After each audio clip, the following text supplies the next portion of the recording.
This is 219 News Now, brought to you by Strachan Van Til, making lives easier for 94 years.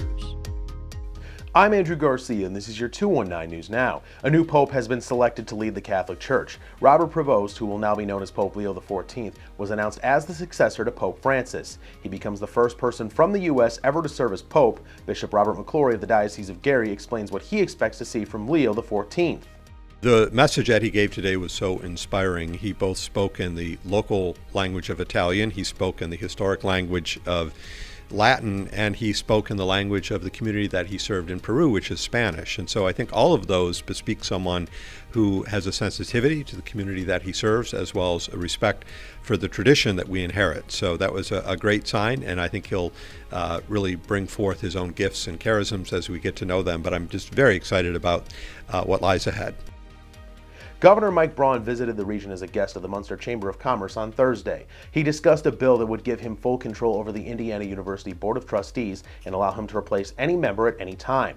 The governor previously said the current process has not yet yielded the proper results on the entirety of how you'd want that important part of our state to be run, from curriculum to costs to the whole way one of our flagship universities has been operating. He clarified what he meant. We were a state in the red financially. It's easy to turn around.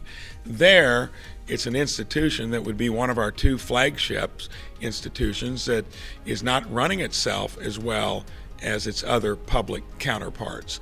And this is to get a board there that's going to be on board to get it in the groove of being a better value to the parents and kids that decide to go there.